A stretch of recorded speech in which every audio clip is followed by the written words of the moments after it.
Nobody looked at me today. Not when I walked through the front doors of Jefferson Elementary. Not when I dropped my backpack in the hallway and it made that loud thud that usually makes everyone turn around.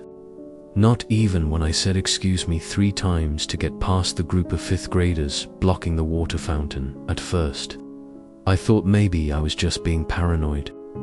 Mum says I worry too much about what other people think. But this was different. This wasn't about what people thought. This was about whether they could even see me. The morning started normal. I woke up to the smell of burnt toast.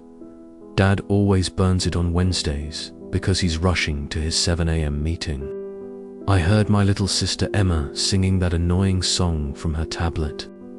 Everything was regular, ordinary, the kind of morning where you don't think anything bad could possibly happen. But then I got to school. Marcus Henderson was standing by his locker, the one covered in basketball stickers.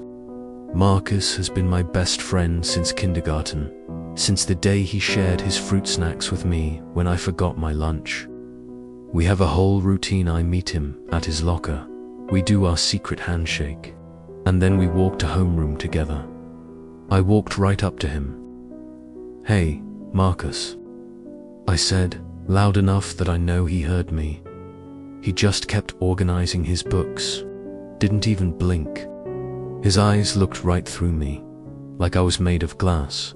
"Marcus," I said again, quieter this time. My voice felt weird, like it was disappearing into nothing. He slammed his locker shut and walked away. Just walked away. My stomach did this weird flip thing. You know that feeling when you're on a swing and you go too high and for a second you're not sure if you're going to fall? That's what it felt like. I decided to find Sarah Chen. Sarah sits next to me in every class. She always has perfect handwriting and she lets me borrow her colored pencils. She was at her desk in homeroom, reading a book about dragons. "Sarah," I said, sitting down next to her. "Did I do something to make Marcus mad?" "Nothing." She turned a page. Her eyes moved across the words, but it was like I hadn't spoken at all. "Sarah." I reached out and touched her shoulder. My hand went through her, not like ghosts through a wall went through. More like the space she occupied and the space I occupied couldn't touch. I jerked my hand back and stared at it. My fingers looked normal. They looked real. The bell rang. Mrs. Patterson walked in carrying her coffee mug. She started taking attendance. "Tyler Anderson. Here, Sophie Bennett. Here, Marcus Henderson." Here she kept going down the list. I waited for my name. She never called it. She went right from Noah Mendez to Emma Patterson. She skipped me entirely. I raised my hand. "Mrs. Patterson." She didn't call on me. She called on Jake Morrison instead, who was sitting 3 rows behind me. I stood up. "Mrs. Patterson, I'm here. You didn't mark me present." She kept talking. Something about photosynthesis. Mrs. Patterson. I shouted. No one reacted. Not one person. 23 kids and 1 teacher, and they all just kept acting like I didn't exist. My heart was pounding now. That kind of pounding where you can hear it in your ears. I walked out of the classroom, just stood up and walked right out. Mrs. Patterson didn't stop me. The hallway was empty. My footsteps echoed on the tile floor. At least I could still hear myself. The fluorescent lights buzzed overhead. I walked to the bathroom. The boys' bathroom on the 2nd floor. The one with the mirror that has a crack in the corner. I pushed open the door and walked to the mirror, and I stopped breathing. Because I could see myself. I was there. In the mirror, solid. Real. My brown hair sticking up the way it always does. My blue t-shirt with the faded superhero logo, my jeans with the hole in the left knee. I looked completely normal. I lifted my hand. The reflection lifted its hand. I was there. I was definitely there, so why couldn't anyone else see me? I splashed water on my face. It was cold, shockingly cold. I could feel every drop. Hello, I said to myself. To the mirror, dash me. The bathroom door swung open. Mr. Peterson walked in, washed his hands, and left. Didn't say anything about a student being in the bathroom during class time because he didn't see me. I was invisible. I slid down the wall and sat on the bathroom floor. My legs felt like they couldn't hold me up anymore. The bathroom door opened again. It was Marcus. Marcus, I said, standing up. Marcus, please. Can you see me? He walked right past me, so close that his shoulder should have bumped mine. But at DIDN single quotes, I backed away. My hands were shaking.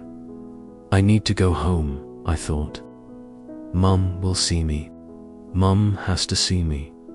I walked to the front office. Mrs. Rodriguez, the school secretary, was typing at her computer. I walked up to her desk. Mrs. Rodriguez, I need to call my mum. Something's wrong, please. She kept typing. I reached for the phone on her desk. My hand passed right through it. I tried again. Same thing. I couldn't touch it. Couldn't pick it up. I couldn't interact with anything. I left the office and walked toward the front doors. Maybe if I went home, this would stop. I pushed on the door. It didn't budge. I pushed harder. Nothing. The door was solid, and I couldn't move it. But wait, I'd opened the bathroom door. So why couldn't I open this door now? I tried the handle. My hand slipped right through it. I was trapped, stuck in the school, unable to leave, unable to touch things, unable to be seen. Help! I screamed. Someone help me. Mrs. Rodriguez kept typing. No one stopped. No one heard. I sank to the floor. At least I could still feel that. At least gravity still worked on me. The bell rang. Students started flooding into the hallways. I watched them walk past me, through me. Around me, I saw Sarah talking to Emma Davis, laughing. I saw Marcus with Jason and Tyler, joking about something, like I'd never existed at all. Then I noticed something in the corner of the hallway. Another student I didn't recognize. A boy with dark hair and glasses. He was sitting on the floor, not walking with the crowd, and he was staring right at me. Our eyes met. He could see me. He stood up, quickly, and walked toward me. You're new, he whispered. You can see me, I said. My voice cracked. He nodded. How long? Since this morning. How long for you? He looked down. Weeks, maybe. Could be months. Time gets weird. My heart sank. Months. You've been invisible for months. Not invisible, he corrected. Forgotten. It's different. They can't see us because they've forgotten we exist. That's impossible. Yeah, he said, and his laugh was bitter. That's what I thought too. But why? Why did this happen? He shrugged. I don't know. One day you're real, the next day you're this. There has to be a way to fix it. He looked at me with eyes that were too old for a kid. I've tried everything. Nothing works. Once someone's forgotten, they stay forgotten. What are we supposed to do? Survive. That's all we can do. There are others like us. I can introduce you, others. How many? 6 that I know of. We stick together. Come on. We walked through hallways I thought I knew but somehow looked different now. He stopped at a door I'd never noticed before. It was painted the same beige as the walls. He opened it. Inside, 5 other kids sat in a circle, ages ranging from maybe 7 to 12, all with that same haunted look. Everyone, he said, this is Noah, he's new. A girl with blonde pigtails waved. I'm Lily. Andrew, the boy who'd found me, said. And that's Jacob, Emma, David, and Sophie. I sat down in the circle. What happened to you guys? Same thing that happened to you, Sophie said. She was the oldest. One day we were normal. Next day, gone. There has to be a reason.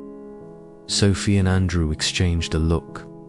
We think the school is doing it, Andrew said. On purpose, what? That's crazy. Think about it. David leaned forward. In all your years here, have you ever heard about a kid leaving? Moving away? I opened my mouth to say yes, but I couldn't think of a single name. We think the school takes kids, Andrew continued. The ones who notice things. Ask questions. Yesterday, I said slowly, I heard my parents talking. They said he doesn't remember, like this happened before. Everyone sat up straighter. Your parents know, Lily whispered. Mine too, Jacob added. Dad kept hugging me for no reason the week before. They know it's going to happen, I said. But they can't stop it. Or won't, Sophie said bitterly. We have to fix this, I said. We have to make them remember. We've tried, Andrew said quietly. There's no way out. But we remember each other, I pointed out. We can see each other. So memory is possible. Only because we're all forgotten, Jacob said. I stood up, pacing.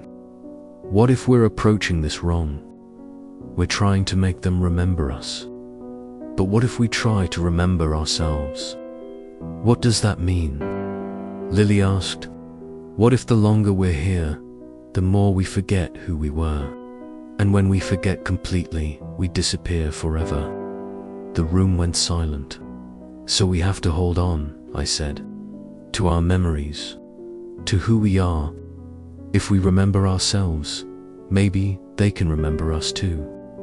David asked. We write it down. Everything. Our names, our birthdays, our memories. We write it all down and read it every day. Andrew was nodding. It could work. Over the next hour, we found notebooks and pens in forgotten supply closets, and we started writing. I wrote, my name is Noah Miller. I am 9 years old. My mum's name is Rebecca. My dad's name is Tom. My sister is Emma. My best friend is Marcus Henderson. I am real. I exist. I matter. I wrote until my hand hurt. Every memory I could think of, the others did the same. We should do this every day, Sophie said. Keep our stories alive. 3 days later, we tried something new. We picked one person to focus on together. Marcus, my best friend. At lunch, we surrounded his table. All 7 of us. On 3, Sophie whispered. Everyone focus. 1, 2, 3. Remember Noah. Noah Miller exists. Marcus, please remember me. Marcus was eating a sandwich, and then he stopped. His hand froze. His eyes went distant. It's working, Lily breathed. Marcus, remember. Remember our handshake. Remember me. Marcus put down his sandwich. I feel like I'm forgetting something. Something important. My heart leaped. Don't stop, Sophie urged. Marcus stood up. I need to go to the bathroom. He went to the same bathroom where I'd first seen myself. Stood at the sink, staring into the mirror. We surrounded him. Marcus, I said. I'm right here. Please see me. He gripped the sink. Come on, brain. What are you forgetting? Noah, you're forgetting Noah. And then his eyes focused on the space where I was standing. Can you see me? I whispered. He blinked, shook his head. No, this is crazy. He splashed water on his face, but when he looked up again, his eyes found mine in the mirror. He could see me, Noah. He whispered. Tears sprang to my eyes. Yes, it's me. But you're... how? I'm forgotten. The school made everyone forget me. But you're remembering. He looked around wildly. This isn't real. You're not crazy. I'm here. Marcus, you have to tell someone. Tell my parents they have a son. I don't. I can't, Marcus, please. But he was already leaving, running out. We tried to follow, but the door slammed shut. I pounded on it. No, Marcus, come back. He saw you, Andrew said, pulling me away. He remembered, but he left. Maybe he'll investigate. Maybe doubt is enough. Over the next days, we kept trying. But Marcus seemed to have sealed that memory away. Then I started exploring more. In the basement, I found a locked room. We forced it open. Inside were filing cabinets. Hundreds of them. Student records, old ones, names I didn't recognize. Each file had a stamp, forgotten. This has been happening for years, Sophie breathed. Decades. On the wall was a document, Protocol for Selective Memory Adjustment. Students who meet certain criteria shall be systematically removed from collective memory while remaining physically present. This ensures continued state funding while reducing overhead costs. I read it 3 times, feeling sicker each time. They're doing this for money, I said. They erase kids to claim smaller class sizes, but keep us hidden to reduce costs. That's evil, Lily whispered. I grabbed the document. This is proof. We need to show someone. But how? Andrew asked. We can't interact with their world. Marcus saw me, I said. If we can make him see again, maybe he can take this. I remembered my house key. I'd had it on a keychain with a basketball charm. Marcus had one just like it. If I could find mine. We searched everywhere. Finally, in the lost and found, I found it. My key. Still real. This is how we make him remember, I said. Days later. Marcus stayed late shooting baskets in the gym. Alone, we gathered around him. All 7 of us. On 3, Sophie said. Remember Noah Miller? I held the keychain tight. Remember kindergarten? Remember the arcade? Remember your best friend? Marcus missed a shot. Stopped. That familiar furrow between his eyebrows. Noah. He said quietly. I'm here, I said. Right here. I stepped forward, held out the keychain. For a moment, nothing happened. But then the keychain began to feel heavier. More solid. Marcus, I said. Hold out your hand. He did. I placed the keychain in his palm, and it stayed solid, real. Marcus stared at it. This is my keychain. No, this is Noah's. We got them together. I remember. You remember? I was crying. Marcus, you have to help us. What happened to you? The school erases kids. There are 7 of us trapped here. And there's proof in the basement. Files, documents. You have to find them. I don't understand. I don't know either. But please, you're the only one who can help. He nodded, gripping the keychain. Okay, I'll tell my parents. The gym doors burst open. Principal Harper stood there. Tall, stern. But she wasn't looking at Marcus. She was looking at me. She could see me. Mr. Miller, she said coldly. How unfortunate. You can see him. Marcus said, shocked. Of course I can. I know exactly what's in every corner of this school. She walked toward us. Marcus, I need that keychain. No, Marcus said, backing away. I'm keeping this. I'm going to show everyone. And who's going to believe you? A child with wild stories. My parents will they? Even after I explain you've been seeing things, that you need counseling. Marcus's face went pale. The keychain, Marcus. Run, I said. Marcus, run. He ran. Through the doors, into the hallway. We tried to follow, but Principal Harper moved fast, and suddenly we were frozen. You children, she sighed. Always making things difficult. The forgetting is a mercy. You get to exist without burden. We want our lives back, Sophie said. Your families have forgotten. It's better this way. How can you do this? I demanded. Economics, Mr. Miller. The state pays per enrolled student, but they don't check if those students are remembered. We claim funding for students who exist but don't require resources. Quite efficient. It's evil. It's practical. She released us. Now, excuse me. I have a keychain to retrieve. She left. We have to help Marcus, I said. We scattered through the school.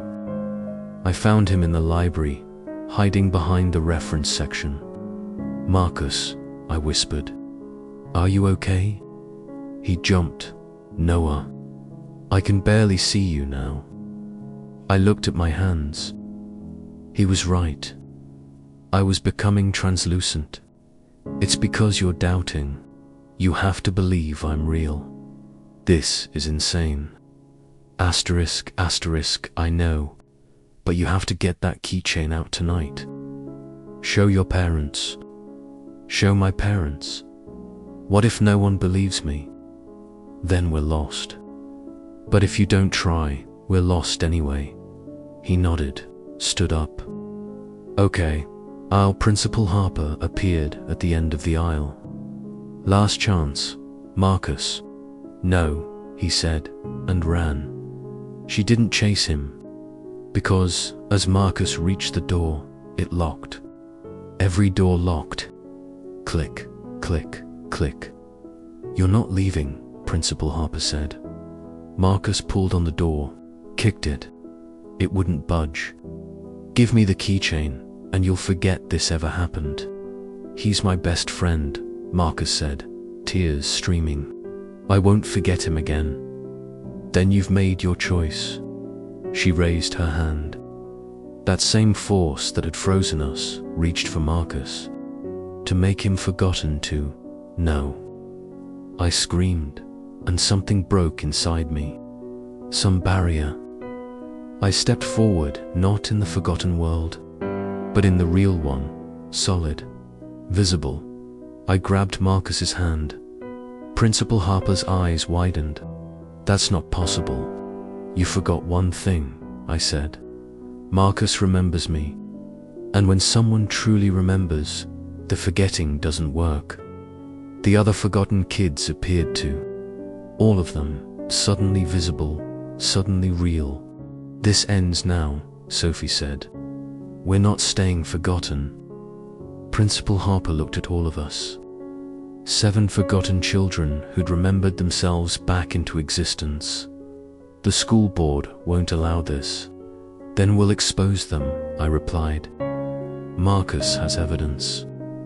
The keychain proves I exist. We'll find those basement files. We'll show everyone. For a long moment, she stared. Then she smiled. Sadly, more human. You think you're the first to try. Others have gotten close. They've failed. The forgetting happens in schools across the country. It's not just us. The words chilled me, but I didn't back down.